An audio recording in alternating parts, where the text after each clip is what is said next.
Allah subhanahu wa ta'ala in the glorious Quran, He mentions, وَلِتُكْمِلُوا الْعِدَّةَ, and therefore you must complete the prescribed days. And those days either are 29 or they are 30. Alhamdulillah, Allah subhanahu wa ta'ala has blessed us with these 29 days of Ramadan, and the news that all of you have been eagerly anticipating, inshaAllah al-Aziz, tomorrow will be the first day of Shawwal, it will be the day of Eid al-Fitr. Kal inshaAllah al-Aziz pehla Shawwal hoga, aur inshaAllah al-Aziz kal namaz Eid padhai jayegi. Pehli jamaat 9 baje hogi aur dusri jamaat 10:30 baje hogi. So Allah subhanahu wa ta'ala, when He mentions وَلِتُكْمِلُوا الْعِدَّةَ, and therefore you must complete the days. وَلِتُكَبِّرُوا اللَّهَ, after completing the days, and therefore you must glorify Allah subhanahu wa ta'ala. And this is a command for all of us, that when we leave our homes, that we should come into the house of Allah subhanahu wa ta'ala by proclaiming the takbir, saying Allahu Akbar, La ilaha illallah, Allahu Akbar, wa lillahi alhamd. So chuk chuite na ayo masjid che Allah da takbir padde masjid che ayo. So make sure from the time that you leave your home up until the time that you enter into the masjid, and up until the time the imam doesn't come on the mimbar or on the lectern, you must continuously recite and proclaim Allahu Akbar, La ilaha illallah, Allahu Akbar, wa lillahi alhamd. So these are the two things that Allah has given us the ability to complete the 29 and 30 days. And as gratitude, we must proclaim the glory of Allah subhanahu wa ta'ala, and also for the guidance that Allah subhanahu wa ta'ala has blessed us with as well in the month of Ramadan. In this month, we have been able to realign our hearts and also realign our spirit and mind back to the will of Allah subhanahu wa ta'ala. And we've come back onto the path of Allah subhanahu wa ta'ala as well. So it is the guidance of Allah through the blessed Quran and also through the blessed Messenger sallallahu ta'ala alayhi wa sallam that Allah ta'ala mentions, هَدَاكُمْ وَلَعَلَّكُمْ تَشْكُرُونَ, so that you may be grateful. If it wasn't for the grace, if it wasn't for the guidance, if it wasn't for the Quran, if it wasn't for the month of Ramadan, if it wasn't for the blessed Messenger sallallahu ta'ala alayhi wa sallam, we would have nothing to be happy about. We would not have anything to look forward to, especially the day that we have tomorrow, and neither would we have anything to look forward to on the day of Qiyamah. So be grateful for the mercy and for the blessings of Allah subhanahu wa ta'ala, and make sure that whatever you have learned, whatever you have gained in these blessed days and nights of Ramadan, you maintain these outside the month of Ramadan as well. Every single day throughout the month of Ramadan, you've been sitting here, gathered here in the house of Allah, and you have been remembering the Messenger sallallahu ta'ala alayhi wa sallam. The journey that he took from the time that he was born up until the time that he passed away at the age of 63, the Messenger sallallahu alayhi wa sallam was challenged by so many things, of trials and tribulations, of loss, of happiness, of joy. But Allah subhanahu wa ta'ala gave him the strength and ability to overcome these and to fulfill his goal and to fulfill his mission. And Allah ta'ala has given us the same ability, the power and strength in the month of Ramadan, and reinvigorated our hearts and mind to make sure that we, after the month of Ramadan, can fulfill our mission and fulfill our goal, which is to get back to Allah subhanahu wa ta'ala, get back into the gardens of paradise. The Prophet ﷺ, he mentions in a very, very beautiful hadith something which summarizes the entirety of the seerah that we have studied. We have studied so much for the last 28, 29 days, and the Prophet ﷺ in this one beautiful seerah, he summarizes it all. He says, Ana Muhammad wa ana Ahmad. My name is Muhammad and my name is also Ahmad. And the reason why the Prophet ﷺ mentions it is because Muhammad basically means the one who is praised most often. And there is no other person person, no other being, except that Allah subhanahu wa ta'ala has said that I, as well as the angels and all of creation that submit to Allah subhanahu wa ta'ala, are praising the Prophet sallallahu ta'ala alayhi wa sallam continuously. So in terms of the quantity of praise and salutations and peace, they are all being sent through the Prophet, blessed Messenger sallallahu alayhi wa sallam. Obviously he is a created being of Allah subhanahu wa ta'ala, so he is the most praised created being of Allah subhanahu wa ta'ala.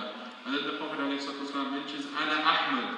And Ahmad here also means praise as well, but in the sense of the quality of the praise. That Allah subhanahu wa ta'ala will remind us on the day of Qiyamah the greatness and the maqam and the status of the Prophet sallallahu ta'ala when everybody will be running from Allah, from the day of Qiyamah, from their own sins. However, Allah subhanahu wa ta'ala will be praising the Prophet alayhi salatu wasalam, and the Prophet sallallahu ta'ala will be praising Allah subhanahu wa ta'ala. So in terms of quantity and in terms of quality, there is no other being, there is no other human being apart from the Messenger sallallahu ta'ala who has this great maqam, great status bestowed upon him by Allah subhanahu wa ta'ala. Similarly, the Messenger, he mentions that وَأَنَا الْمَاحِي. And Mahi basically means the one who washes away and removes sins from the heart of people. And this is the core message that the Prophet ﷺ came with. When he came to the dunya, he came to this world, he was trying to remove shirk, he was trying to remove animosity, removing this hatred, removing this jealousy, removing all of these elements of the heart and purifying the human soul and purifying the human body. So in this month of Ramadan, where we have been able to somewhat purify ourselves, it's important for us to continue with this process of purification outside the month of Ramadan.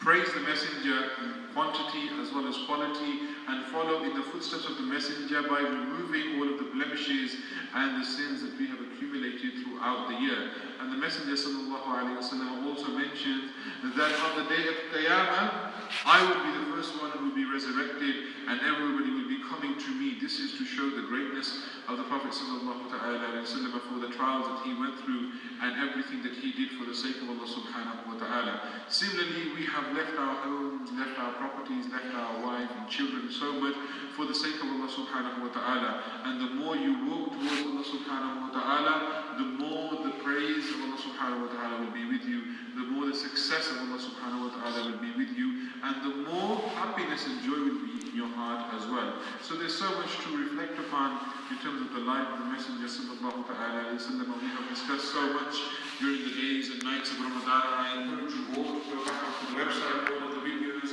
have pretty much been uploaded, all of the notes have been completed. To go back and study the seerah, connect with the Prophet sallallahu ta'ala alayhi wa sallam, and reflect upon his life and see how flexible he was as a human being, how forgiving he was, how merciful and compassionate he was, how he coexisted with all of those people who were around him, how he engaged with them, how he gave the rights of those people who were there with him, and he lived with them as equal citizens as well, how he stressed the importance of every single human being and their role to please Allah subhanahu wa ta'ala, and also reviving the responsibilities of the nation, reforming the nation as well, and encouraging us to fulfill the rights of our women, the rights of our daughters, the rights of our wives, and the right of all of those people who are here on this earth as well. So it's important for us to reflect that we are here to unite with each other and unite with our community as well. Just because somebody is not a Muslim doesn't mean you don't unite with them on human issues, on humanitarian issues, on those issues which are universal. So we must unite with each other, work with each other towards a better future, towards a better civilization, towards a world which is based on harmony and peace and understanding and mutuality, the same way that Allah subhanahu wa ta'ala created us. جَعَلْنَاكُمْ شُعُوبًا وَقَبَائِلَ لِتَعَارَفُوا. We created you in tribes and nations so that you can get to understand each other, get closer to each other, appreciate each other as well. So it's very important and fundamental that we respect each other and the rights of each other as well, and also provide a safe haven for each other as well, and stand up for the rights of each other, and always maintain justice and equity and equality in the life of every single one of us as well. But more importantly than that, you must strengthen your faith, strengthen your resolve, strengthen your iman in Allah subhanahu wa ta'ala, and have a balance between your faith and the power of your faith, and also have a balance between you in the dunya as well. Use your skills, use your abilities, use your talents, use your experience, whatever you have been given by Allah subhanahu wa ta'ala, and combine that with your faith, and hand in hand then you will be able to see how successful Muslims become, how successful you can become as an individual, and how the ummah will once again rise towards success and towards pleasing Allah subhanahu wa ta'ala. So there's so many things to learn, so many things to reflect upon, and so much more things that we have to develop outside the month of Ramadan. So I encourage you all to continuously stay connected to the Quran, because this month was the month of the Quran and the month of the Sahih al-Quran as well. The Quran and also the Sahih al-Quran, which is the Prophet sallallahu alaihi wasallam. If you hold on to these two things, to the Quran and understand it, and understand the life of the Messenger sallallahu alaihi wasallam, then you will not go astray, then you will only have success in your life. So plan to the best of your ability, and try the best that you can do, and know that Allah subhanahu wa ta'ala will grant you success in this dunya and also in the hereafter. I thank you all once again for coming and beautifying the masjid, and encouraging us all, and supporting the masjid financially and physically, and volunteering with whatever capacity that you have. And I encourage you all to carry on this support outside the month of Ramadan as well. Stay here, stay united, work together, spread joy and mercy and peace and blessings throughout the entire community, in your homes, in your family, and especially in the masajid as well. May Allah subhanahu wa ta'ala bless you, accept your Ramadan, accept your fast of your stomach, and also accept the fast of your heart, of your soul, and also of your mind as well, and enable us to maintain this taqwa outside the month of Ramadan, inshallah. Aziz, tomorrow will be the day of Eid al-Fitr. The first jama'ah will be at 9 a.m. and the second jama'ah will be at 10:30 a.m. So please make sure you come with fresh clothes, newly ironed clothes, making sure that you wear perfume, make sure you eat something before you leave your home, drink something before you leave your home. The route that you take to come to the masjid, make sure you choose a different route when you return back to your home as well. Embrace people not just with your hand, embrace people with your heart. You know, everyone on the day of Eid, like a chicken, 3 times quickly, no, you have to embrace them with your heart, embrace them with your chest, and really mean it, that you're happy for them to be here. You want to share your joy and happiness with them as well.